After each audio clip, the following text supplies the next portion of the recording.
Before we dive into today's terrifying tale, make sure to hit that like button and subscribe to my channel. Don't forget to click the bell icon so you never miss a spine-chilling story. Let's get into it. The Dawn Janitor. It was a chilly evening when I stepped into my new role as the night custodian for the towering office building downtown.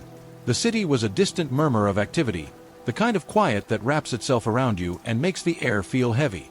I had been searching for a job that offered solitude, and this position seemed ideal.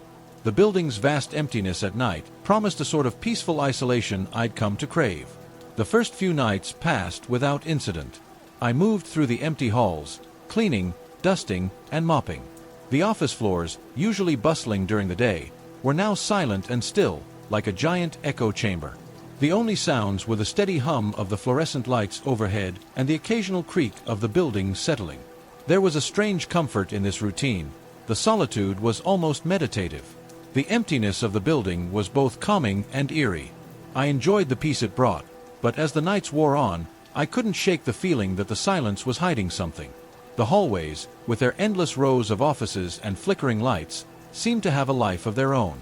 On my third night, as I was finishing up in the lobby, I received a notification on my phone about an issue with one of the security cameras on the upper floors. It was a minor glitch, but it made me uneasy. I'd never had to worry about such things before. I shrugged it off, attributing it to the age of the building.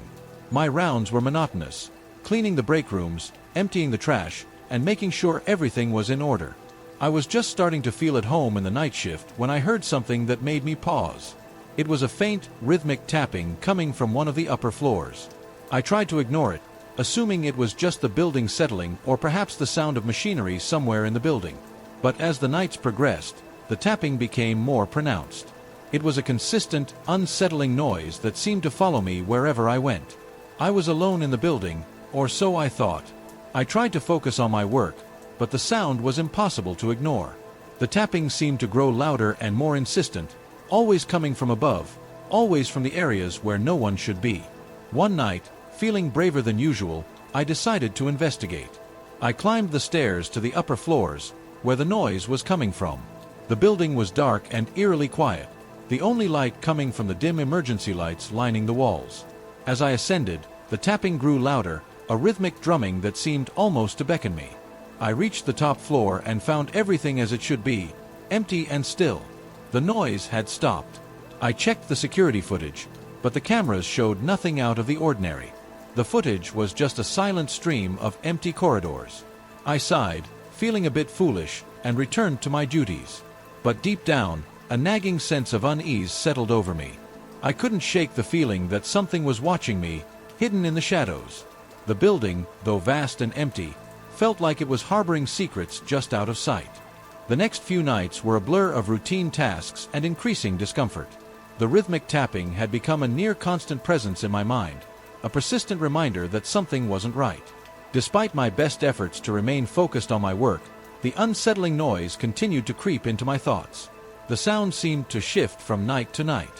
One evening, it was a scraping noise, like nails on a chalkboard, coming from the back offices. The following night, it was a low thudding, as if something heavy was being dragged across the floor. Each night, the source of the noise seemed to move, and each new sound was accompanied by a growing sense of dread. One particular night, as I was sweeping the lobby, I noticed a sudden drop in temperature.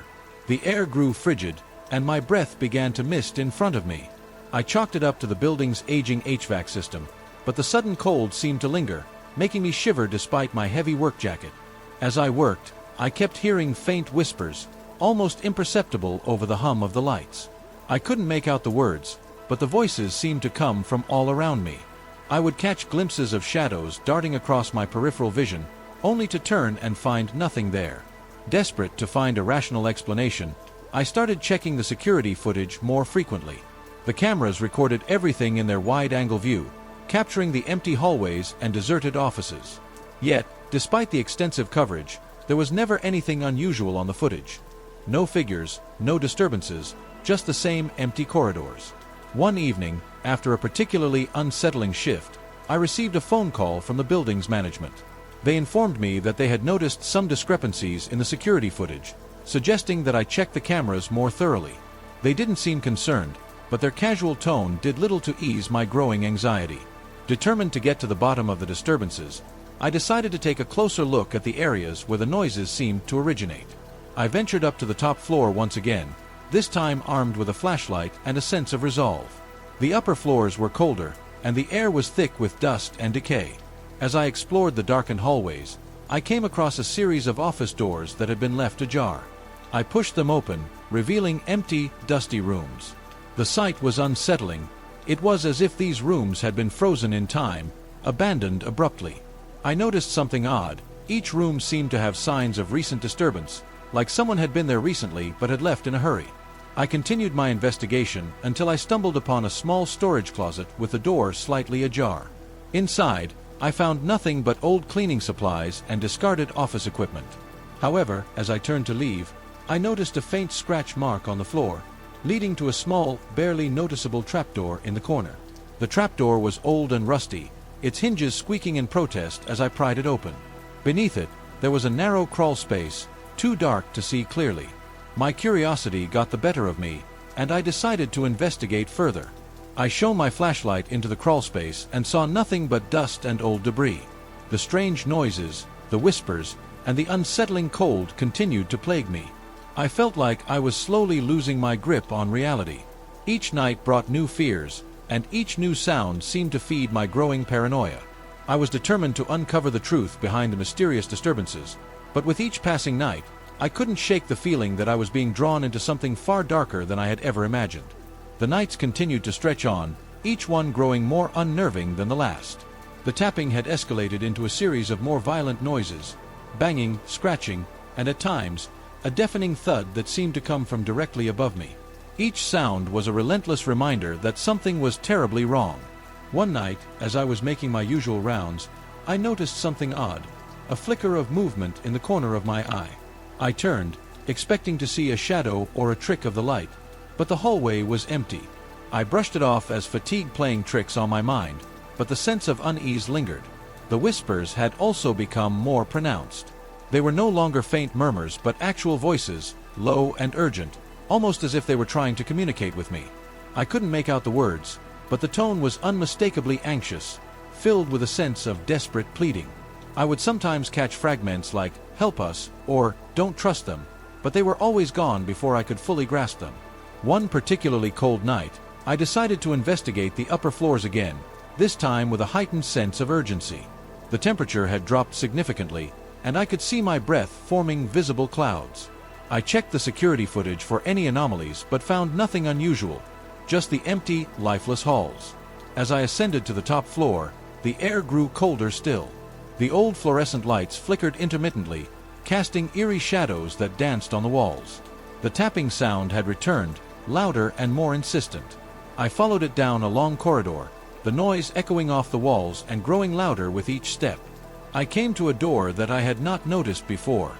It was slightly ajar, and the sound seemed to be coming from inside. I pushed the door open and was greeted by a room filled with old office furniture covered in dust. But what caught my eye was a large, dark stain on the floor, as if something heavy had been dragged across it. My flashlight beam illuminated the edges of the stain, revealing disturbing shapes that seemed almost like handprints. I carefully stepped inside, my footsteps making a muffled sound against the thick layer of dust. The room was filled with broken furniture, abandoned filing cabinets, and torn papers scattered about. I scanned the room with my flashlight, and that's when I saw it, an old photograph pinned to the wall. The image was faded, but I could make out several people in old-fashioned clothing, standing in front of what looked like the building I was in. The photograph was unsettling, not just because of its age, but because of the people in it. They had blank, lifeless expressions, their eyes staring straight ahead as if they were trapped in a moment of time. I felt a chill run down my spine as I realized that one of the figures looked eerily similar to me. The resemblance was uncanny, almost as if the photograph was showing me a future version of myself. The air in the room felt heavy, and I could sense a presence, an oppressive, malevolent force that seemed to be watching me.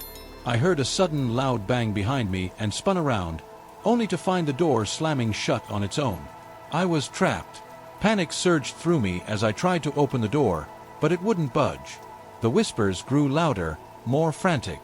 I could feel the temperature in the room dropping even further. My flashlight flickered and then died, plunging me into darkness.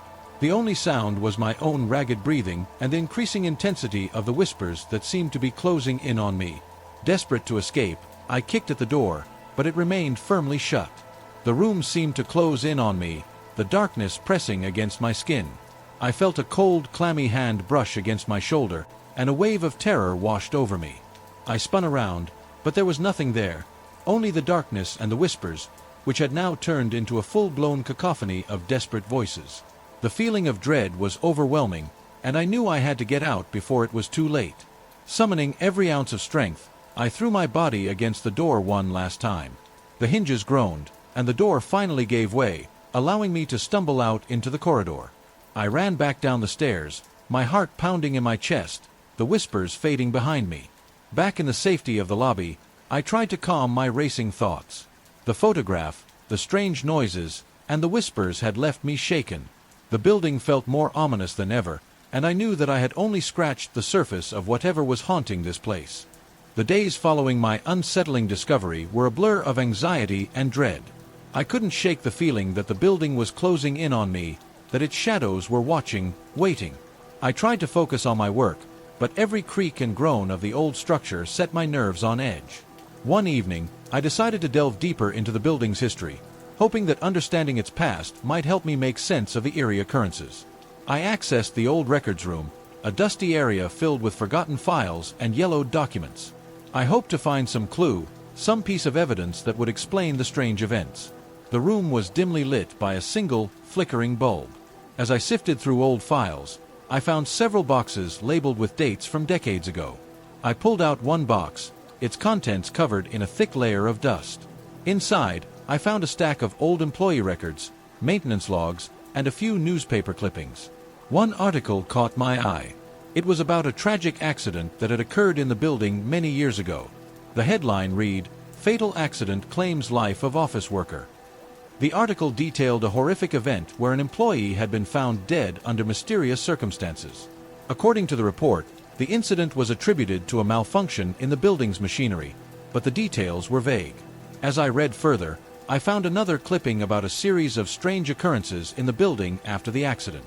Employees reported hearing unexplained noises and seeing shadowy figures. The incidents were attributed to stress and fatigue, but the report seemed eerily familiar to my own experiences. The more I read, the more I realized that the building had a dark history of unexplained phenomena and tragic events. It became clear that whatever was happening now was not a new occurrence, but a continuation of something that had been troubling the building for years. Determined to find answers, I decided to investigate the areas of the building associated with the accident. I headed back to the upper floors, where the noises had been most frequent. The atmosphere was colder than ever, and the shadows seemed to deepen as I moved through the dimly lit corridors. I reached the area where the accident had reportedly occurred. It was a part of the building that had been sealed off and was now just a dark, unused space. The door to this area was old and heavy, and it creaked ominously as I pushed it open. Inside, the room was filled with old machinery and abandoned equipment. As I walked through the room, I noticed a section of the floor that seemed out of place. It was slightly raised and covered in grime. I ran my hand over it, and it felt cold and damp. I realized that this section might have been where the accident happened, and the feeling of foreboding grew stronger. Suddenly, the temperature dropped sharply, and I could see my breath forming clouds in front of me. The lights flickered and then went out completely, plunging me into darkness. I fumbled for my flashlight, but it was dead. The whispers started again, louder and more urgent. They seemed to come from all around me, as if the walls themselves were speaking. I could sense movement in the darkness, something brushing against my skin. I heard footsteps, slow, deliberate steps that echoed around me. I tried to move toward the door, but the shadows seemed to press in on me, making each step feel like a struggle. Just as I reached the door, I felt a cold hand grip my arm. I spun around, but there was nothing there. The whispers grew louder, more frantic, and I felt an overwhelming sense of panic. I had to get out of there before whatever was haunting the building could reach me.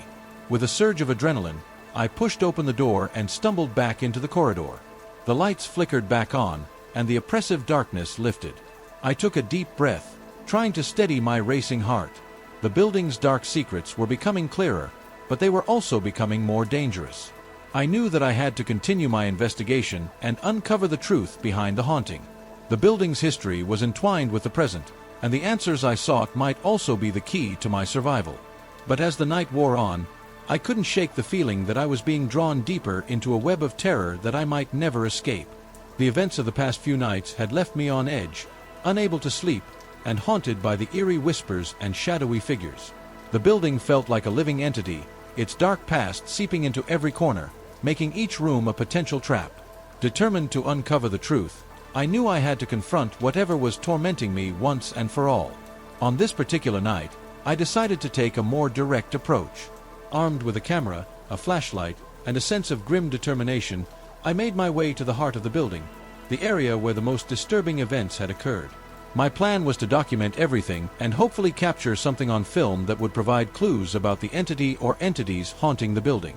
The upper floors felt colder than usual, and the shadows seemed to twist and writhe as if alive. I set up my camera in the hallway near the old machinery room, the site of the original accident. The room itself was locked, but I had managed to pry the door open earlier. Now, it stood slightly ajar, a dark void waiting to swallow me whole.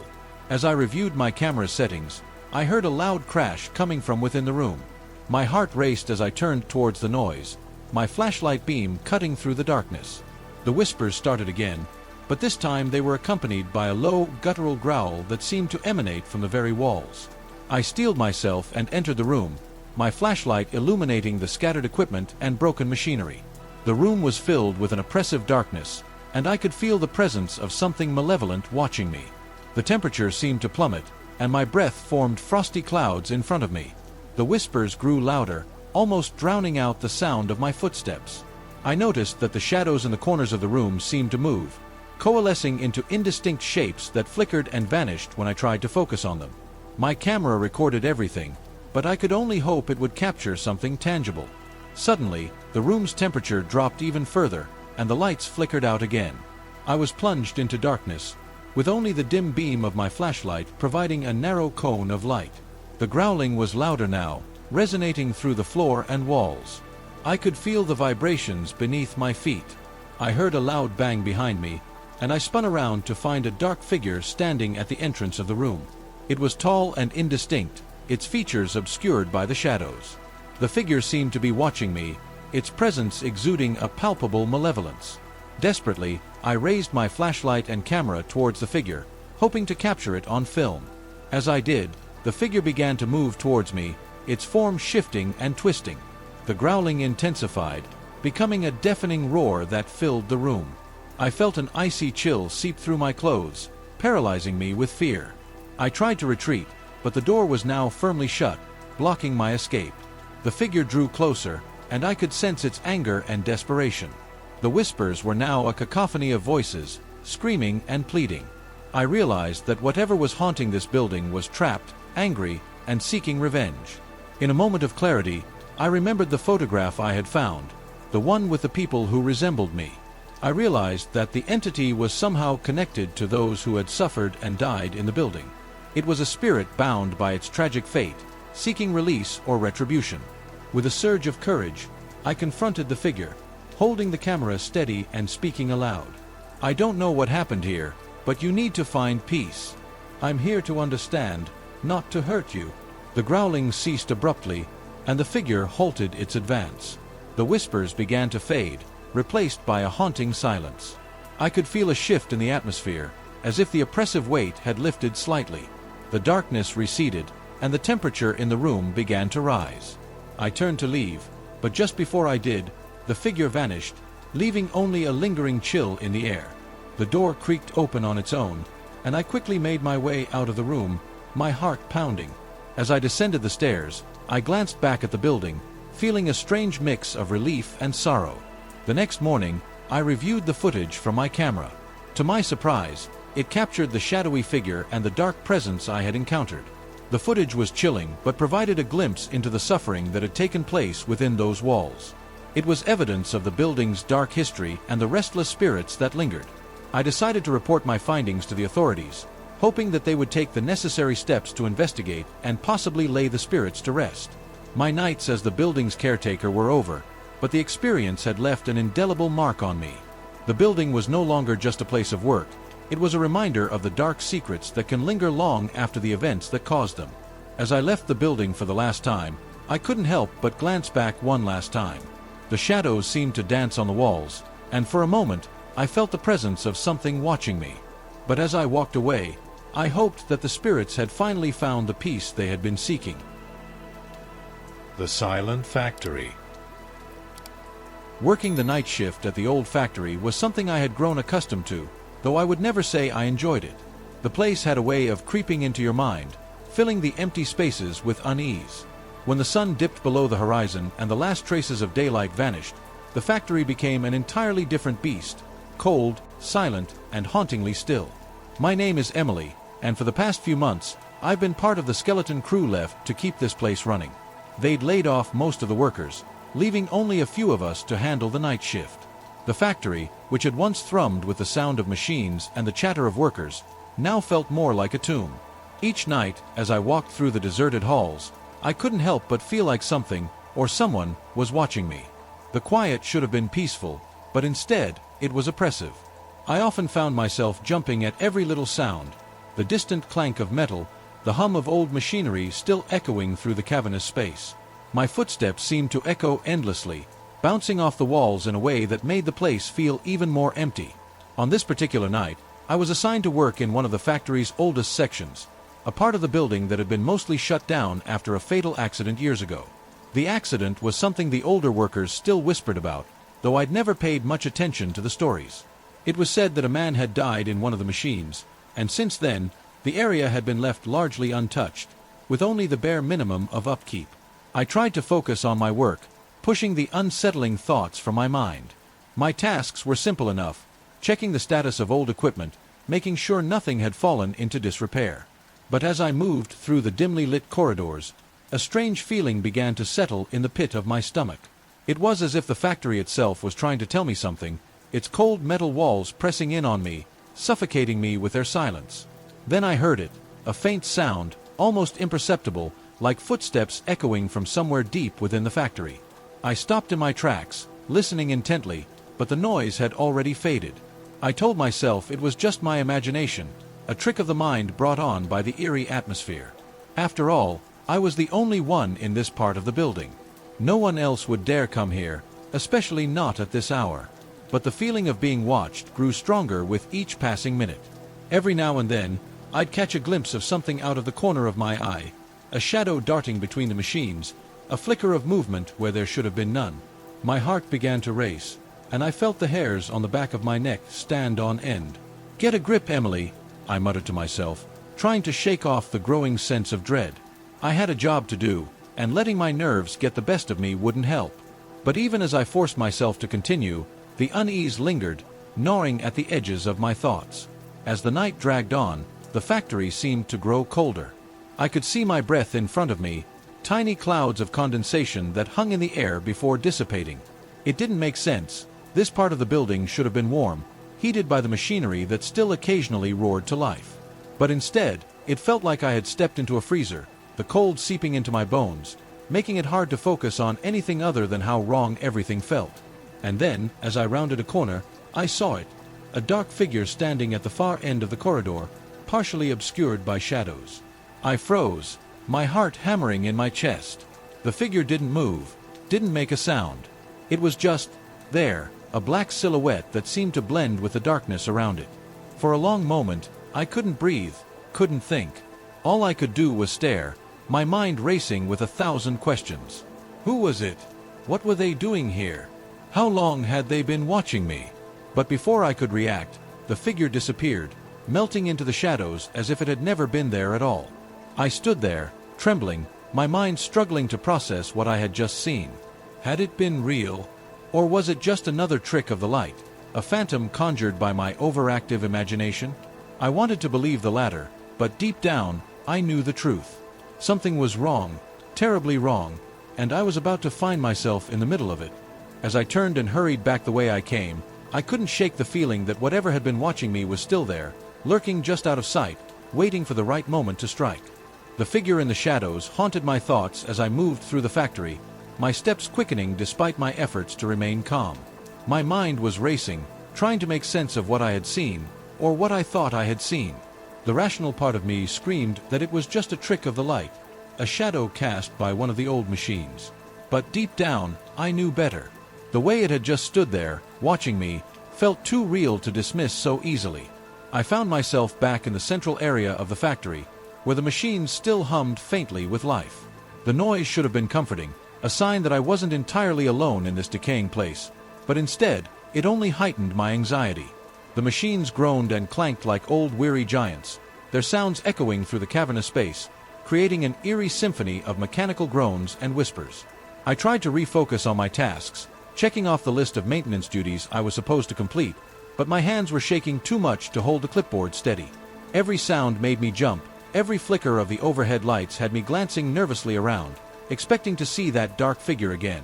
As I moved through the rows of dormant machines, I couldn't shake the feeling that I wasn't alone. The sensation of being watched was stronger now, almost suffocating. It felt like there were eyes on me, tracking my every move, hidden in the dark corners and shadows of the factory. I found myself looking over my shoulder constantly, expecting to see someone, or something, lurking just behind me. Then the whispers started.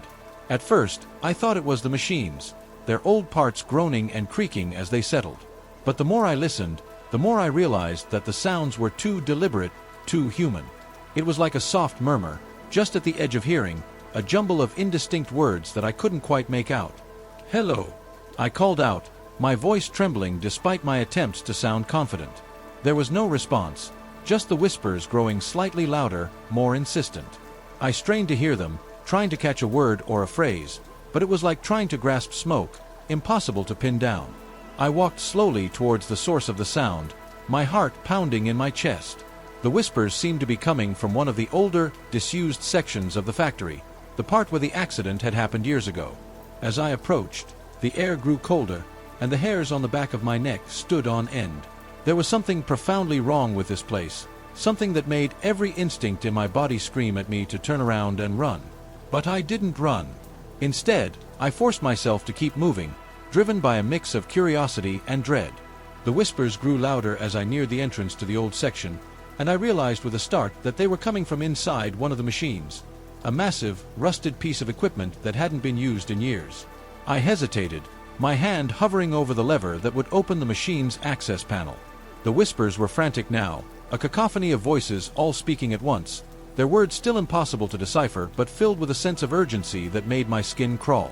It was as if they were warning me, telling me to stay away, to leave this place before it was too late. But I couldn't just walk away. I needed to know what was happening, needed to understand why the factory felt so wrong, so twisted. Taking a deep breath, I grabbed the lever and pulled. The panel creaked open with a groan, and a blast of icy air hit me, making me shiver. Inside, the machine was dark, its gears and pistons long since frozen with rust. But there, in the shadows, I saw something that made my blood run cold. It was a photo, a small, crumpled photograph wedged between two rusted gears. I reached in and carefully pulled it out, my fingers trembling. The photo was old, the edges yellowed and frayed, but I could still make out the image, a group of workers, smiling proudly in front of one of the machines. They looked so normal, so full of life, and yet there was something off about the picture, something that made my heart skip a beat. And then I saw it. Standing at the edge of the group, partially obscured by shadow, was the figure I had seen earlier. The same dark silhouette, faceless and menacing, watching me from the photograph just as it had watched me in the factory.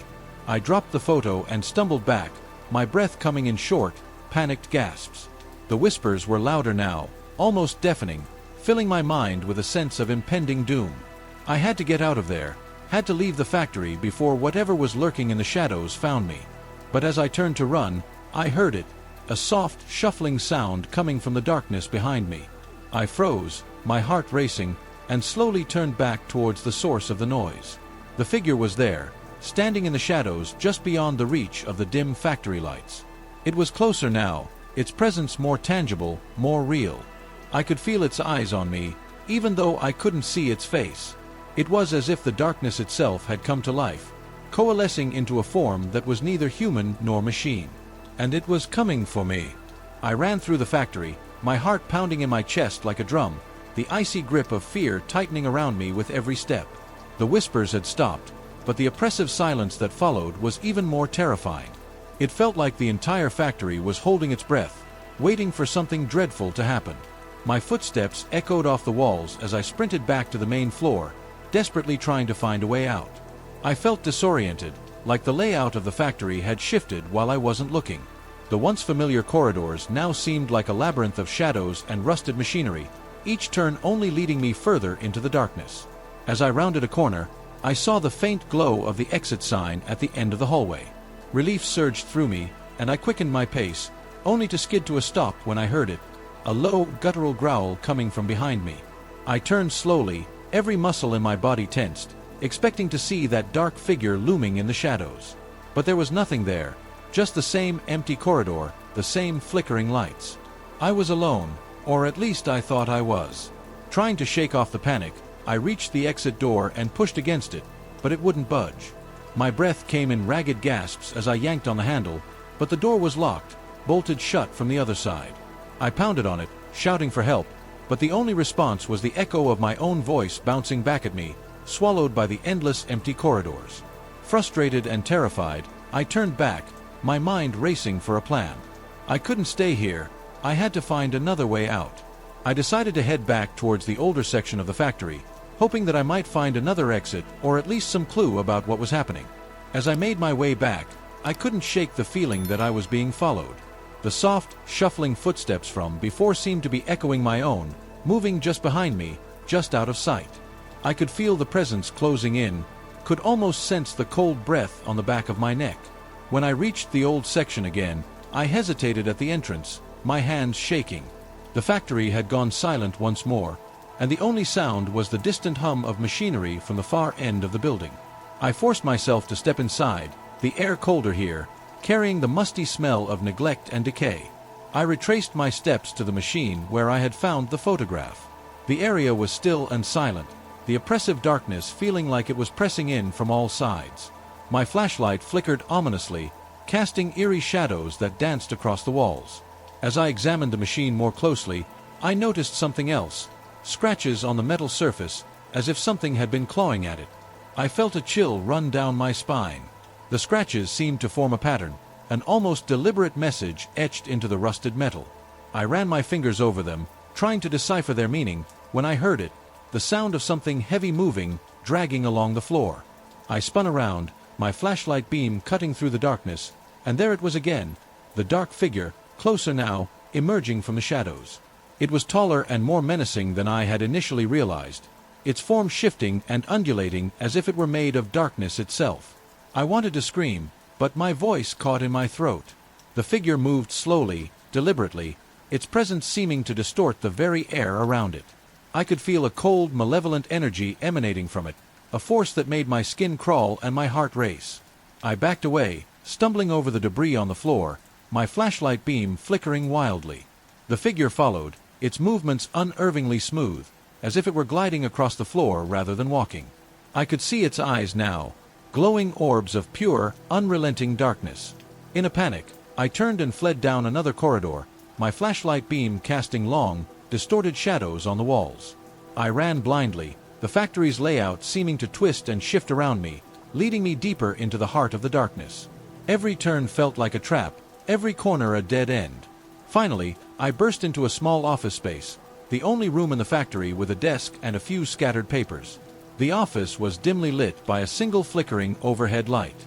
I slammed the door shut behind me and leaned against it, my breath coming in ragged gasps.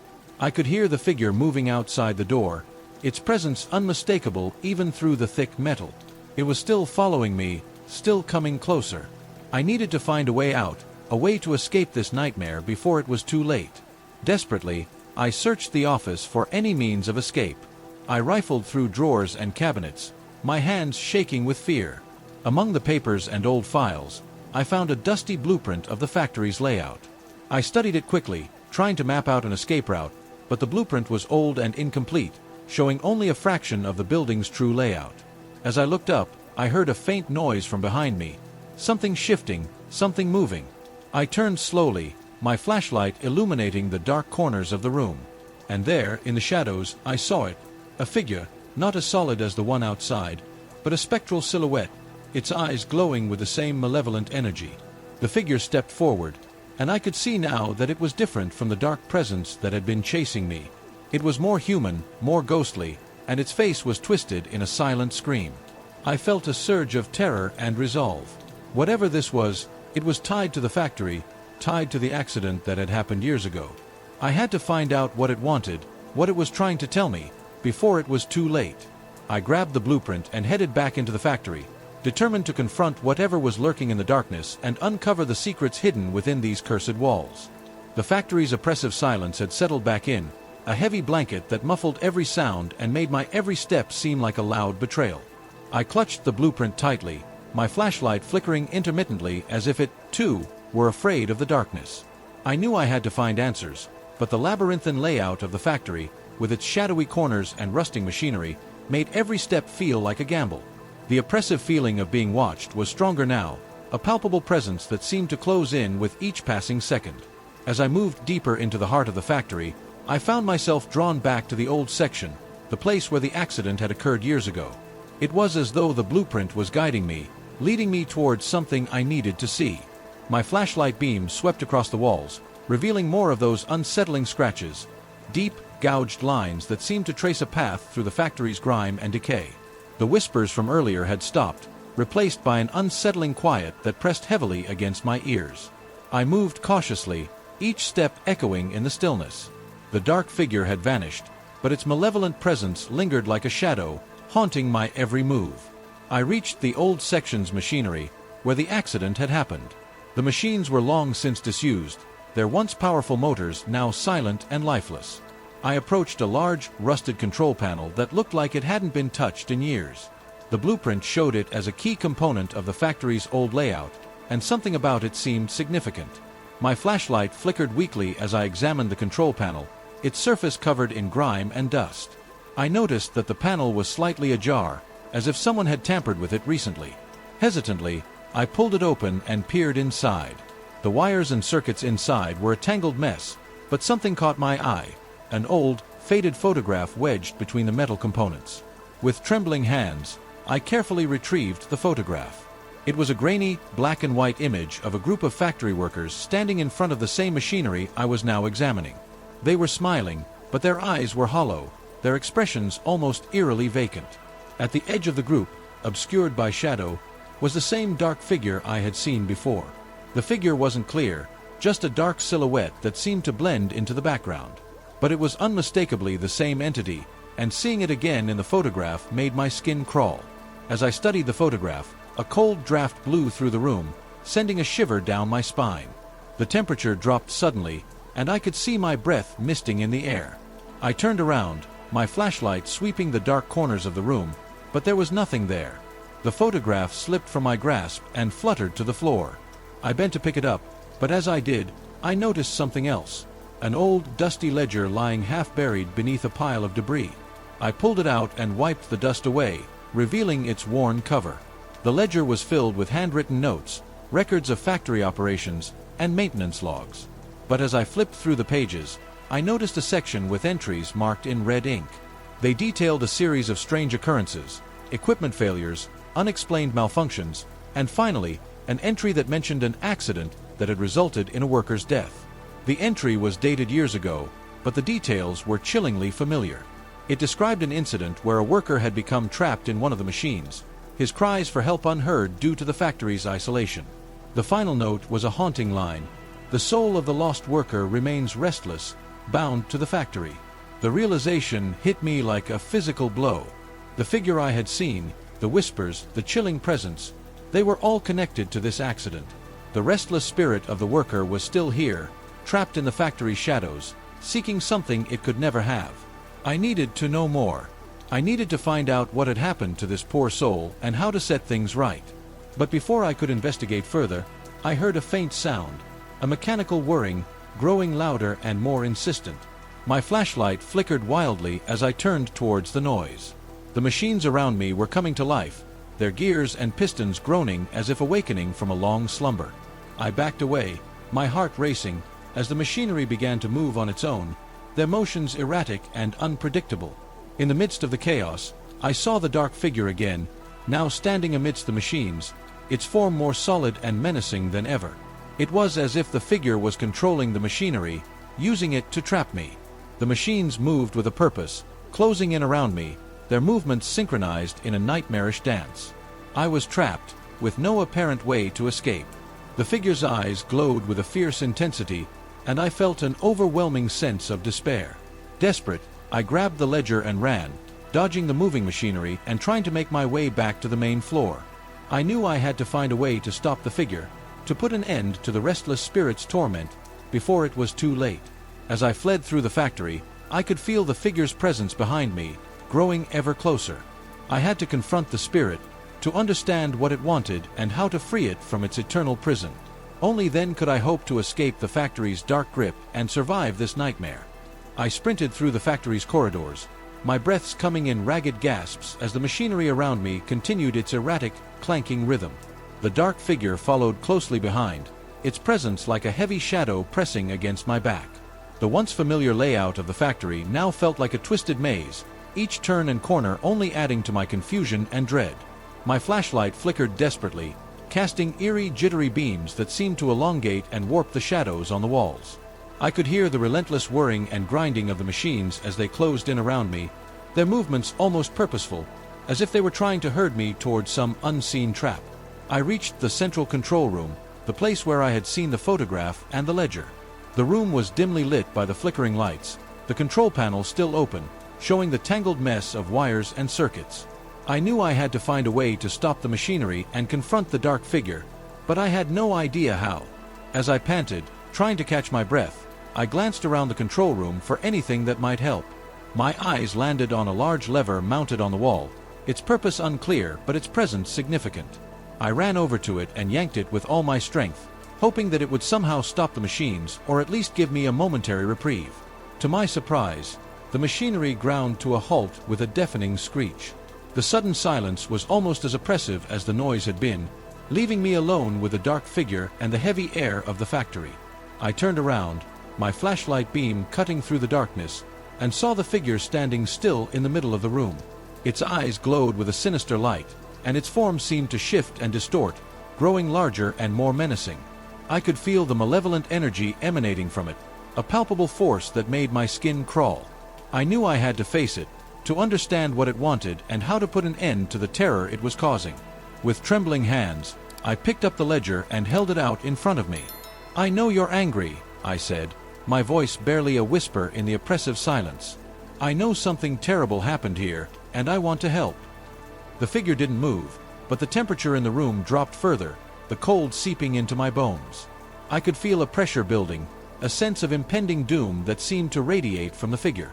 Desperately, I flipped through the ledger, searching for any clues that might help me understand the spirit's torment. The notes and records described the factory's history, but they were incomplete, leaving many questions unanswered.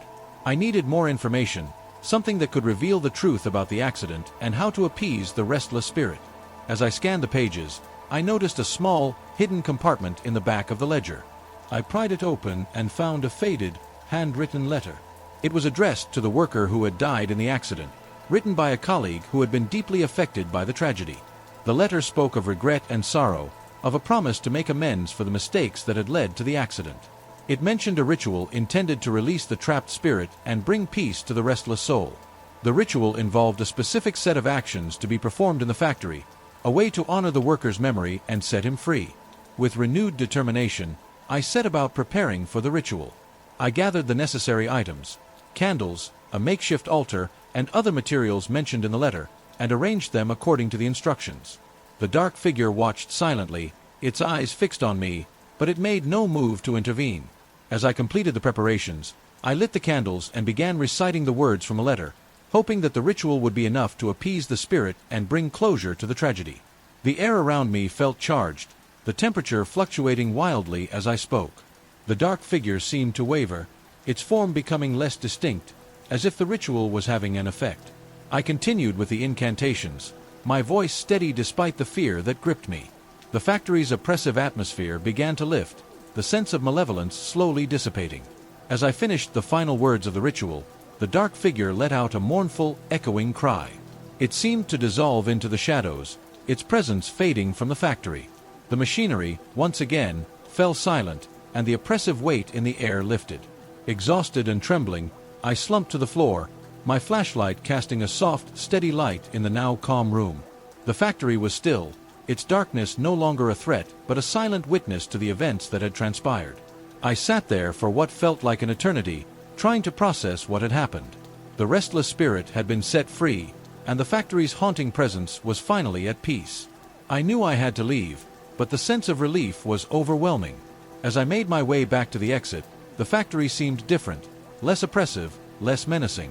The shadows were just shadows, and the silence was no longer filled with fear. I stepped out into the cool night air, the first rays of dawn breaking over the horizon. The factory behind me stood silent and still, a monument to the darkness I had faced and the resolution I had found. I knew I would never forget what had happened there, but I also knew that I had faced my fears and brought peace to a restless soul. The last delivery. I've always enjoyed the quiet that comes with working the late-night shift. There's something oddly peaceful about the way the town slows down, almost as if it's holding its breath. The streets are usually empty, the air is crisp, and the only sounds are the hum of my bike and the occasional rustling of leaves. It's a small town, where everyone knows everyone, and that familiarity makes the stillness feel safe, comforting even. But there are nights when the silence feels too heavy, like it's hiding something just out of sight, waiting for the right moment to reveal itself. That night started off like any other. I was wrapping up my shift, ready to call it a night after a string of uneventful deliveries. Most people were already in bed, and I was looking forward to doing the same. As I was about to log out of the delivery app, one last order popped up on my screen. It was strange, an order placed just minutes before closing, which almost never happened. I hesitated, considering whether to accept it, but the payout was good, and it wasn't far. So, I decided to take it. The details were odd though. The address wasn't one I recognized, even though I knew most of the town by heart. It was on a street at the very edge of town, one I'd never had any reason to visit. The order itself was unusually large for this time of night. Several dishes from the most expensive place in town. And the delivery instructions were vague, just an old-fashioned note asking me to leave the food at the door and not ring the bell. No name, no phone number. Something about it didn't sit right with me, but I brushed it off. Maybe it was someone's idea of a late-night feast, or a party winding down. As I made my way through the familiar streets, they gradually gave way to narrower, more isolated roads. The streetlights became sparse, and soon I was driving through stretches of darkness, the only light coming from my headlamp cutting through the night. The farther I went, the more I felt that creeping unease in the pit of my stomach. The road twisted and turned, leading me to a part of town I'd never explored before. The houses were spread farther apart, and the trees seemed to close in, their branches casting long shadows across the asphalt. When I finally reached the address, I had to do a double take. The house looked like it had been abandoned for years. The lawn was overgrown, weeds crawling up the sides of the house, and the windows were boarded up with old, weathered wood. There were no lights on, no signs of life. Just a hulking, dark silhouette against the sky.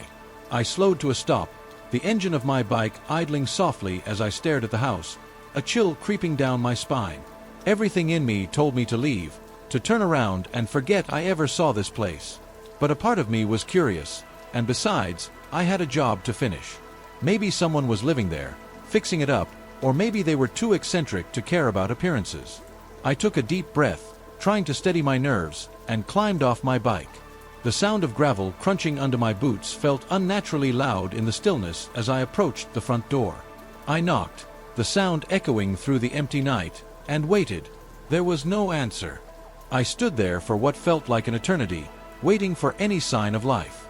After knocking and ringing the doorbell several times, the only response I got was silence. The kind of silence that isn't just quiet but thick, pressing down on you like a weight. I felt a shiver run down my spine, the cool night air suddenly feeling much colder. Something about this place was all wrong. The overgrown yard, the boarded-up windows, the way the darkness seemed to swallow the house whole, it all screamed, "Stay away." But I was already here, and leaving without at least trying to finish the job felt like giving in to my fears. So, I pulled out my phone and dialed the number listed on the order, hoping against hope that maybe I just missed the sound of someone moving inside. No answer. The phone rang and rang until it went to voicemail. I could feel my unease growing, gnawing at me like a persistent itch I couldn't scratch. I considered just dropping the food on the porch and getting the hell out of there, but something kept me rooted in place. Maybe it was pride, or maybe it was that same morbid curiosity that had driven me to knock in the first place. Either way, I found myself dialing the number one more time, more out of frustration than anything else. But this time, instead of the familiar ringing through the earpiece, I heard something else, something that sent my heart into my throat.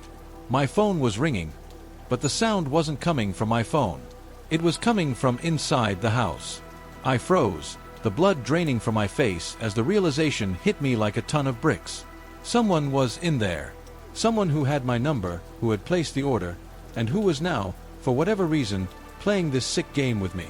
I could barely think, my mind racing with 100 questions, none of them with comforting answers. Panic gripped me, but so did a strange compulsion to understand what was going on. Against every instinct screaming at me to run, I reached out and tried the front door.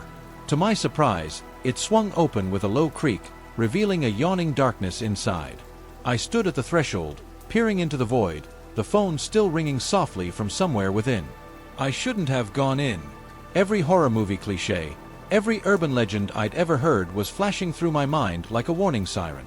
But something beyond reason was pulling me forward, like an invisible hand on my shoulder urging me to take that first step. And I did. The air inside was thick with dust, the smell of decay and neglect hitting me the moment I crossed the threshold. I could tell instantly that this house hadn't been lived in for a long time. The floor creaked under my weight, and the walls seemed to close in as I moved further inside, following the sound of the phone. Each step echoed unnaturally, bouncing off the empty walls and amplifying the oppressive silence. The only light came from my phone screen, casting long, flickering shadows that seemed to dance just out of sight. I followed the ringing through a narrow hallway, past rooms filled with broken furniture and old, moth-eaten curtains. The sense of wrongness grew with every step, the shadows thickening around me, pressing in closer as if the house itself were alive and aware of my presence. Finally, I reached the living room, where the ringing was loudest. On a dusty old table in the center of the room, there it was, an identical phone to mine, buzzing with the incoming call. My heart pounded in my chest as I slowly reached out, my hand trembling. The moment I touched the phone, the ringing stopped, plunging the house back into that unbearable silence. And that's when I heard it, soft, barely there, but unmistakable. The sound of footsteps, coming from somewhere deeper within the house. I wasn't alone. The moment I picked up the phone, the ringing stopped, leaving me in an oppressive silence that felt almost alive. It was as if the entire house was holding its breath, waiting for something. My breath caught in my throat as I stood there, the phone cold and lifeless in my hand. The air was thick with a smell that was almost tangible, mold, decay, and something else, something metallic and sharp that I couldn't quite place. I glanced around, taking in the room with growing unease. The furniture was covered in a thick layer of dust, as if it hadn't been touched in years. The wallpaper, once vibrant, was now peeling away in long, curling strips, revealing dark, mold-streaked walls beneath. The floorboards creaked underfoot, each step I took echoing through the silence like a gunshot. It was like the house was suspended in time, caught in a moment of decay that never ended. I couldn't shake the feeling that I was being watched, that something was lurking just out of sight, hiding in the shadows that seemed to thicken and move as I stood there. My heart pounded in my chest, each beat a hammer against my ribs. I knew I should leave, get out of this house and never look back, but something kept me rooted to the spot, unable to move. The phone in my hand felt wrong, too familiar, too out of place in this rotting, forgotten space. I stared at it, the identical twin of my own phone, trying to make sense of it. How had it gotten here? Who had placed it on that table, and why? My mind raced with questions, but the answers were elusive, slipping through my grasp like smoke. As I stood there, paralyzed by confusion and fear, a sound broke the silence. Faint, almost imperceptible at first, but growing louder with each passing second, the unmistakable shuffle of footsteps. They were coming from deeper within the house, slow and deliberate, like someone who knew exactly where they were going. My blood ran cold, and I felt a wave of nausea rise in my throat. Someone was in the house with me. I wasn't alone. The realization hit me like a punch to the gut, and I nearly dropped the phone in my panic. I strained to listen, every nerve in my body on edge, but the footsteps were too soft, too distant to pinpoint. I took a step back, my mind screaming at me to run, to get out before whatever was in this house found me. But my body refused to obey, locked in place by a terror so deep it was like my limbs had turned to stone. The footsteps grew louder, closer, and I knew I had to move, had to do something before it was too late. With trembling hands, I shoved the phone into my pocket and turned to leave, my eyes darting around the room, searching for an escape. But before I could take another step, the footsteps stopped. The sudden silence was deafening, worse than any sound could have been. And then, just as I began to think I might have imagined it all, the sound returned, this time closer, right behind me. I didn't dare turn around. Every instinct in me screamed to turn around, to face whatever was behind me, but I couldn't move. My muscles were locked in place, as if the fear had seeped into my bones, turning them to ice. I could feel the presence behind me, its gaze burning into the back of my neck, but the thought of seeing what it was, of confirming the horror that I could feel creeping up my spine, was too much. I stood there, paralyzed, my breath coming in shallow, ragged gasps. The air around me felt thick, almost suffocating, as if the house itself was closing in on me. I could hear the faintest of sounds, breathing that wasn't mine, soft and deliberate. My own heartbeat thundered in my ears, drowning out everything else, but I couldn't shake the feeling that whoever, whatever, was behind me could hear it too, could sense my terror. Slowly, painfully, I forced myself to take a step forward. My legs felt like they were moving through quicksand, every inch a battle against the overwhelming fear that was threatening to consume me. I could sense the presence following me, matching my movements, staying just out of sight but never far enough away. I reached the hallway, the shadows seeming to grow darker and more oppressive as I moved deeper into the house. The thought of leaving through the front door, of running out into the night and never looking back, flashed through my mind, but the way back was shrouded in darkness. And somewhere in that darkness, I knew it was waiting for me. My footsteps were nearly silent, the old wooden floors betraying only the faintest of creaks. But the presence was still there, still following me, always just a breath away. I could feel its coldness, its malevolence, pressing down on me, wrapping around me like a shroud. My hand brushed against something cold and metallic, and I realized with a jolt that I had found a door handle. I didn't care where it led, anywhere was better than this. I fumbled with the handle, my fingers slick with sweat, and pushed the door open, stepping into what appeared to be a small, dimly lit room. The air here was different, staler, thicker, as if it had been trapped for years. The room was cluttered with old furniture, covered in sheets that were yellowed with age. The only light came from a small, grimy window, casting long shadows that seemed to twist and writhe on the walls. But it was quiet. Too quiet. I closed the door behind me, hoping that whatever was following me would stay on the other side. But even as I did, I knew it was futile. The presence wasn't outside the door, it was here, in this room, waiting for me. I took a few tentative steps forward, my eyes scanning the room for any sign of movement. My breath hitched as I saw something out of the corner of my eye. A figure, standing in the shadows, watching me. It was still, unnervingly still, its outline barely visible in the dim light. I froze, my heart pounding so hard it felt like it might burst out of my chest. The figure didn't move, didn't make a sound, but I could feel its gaze, cold and unyielding, boring into me. I wanted to scream, to run, to do anything to break the suffocating silence, but all I could do was stand there, rooted to the spot, as the figure slowly began to move towards me. Step by step, it emerged from the shadows, and as it did, I finally saw it for what it was, a reflection. My reflection. But something was wrong, horribly wrong. The face staring back at me was mine. The face staring back at me was mine, but twisted into something unrecognizable. The eyes were hollow, dark pits that seemed to swallow the light, and the expression was one of pure malice. It was as if I was looking at a version of myself drained of all humanity, a reflection of my deepest fears made flesh. I stumbled back, my mind racing to make sense of what I was seeing, but the figure moved with me, mirroring my every step. It grinned, a grotesque, unnatural smile that stretched too wide, exposing teeth that were sharp and jagged.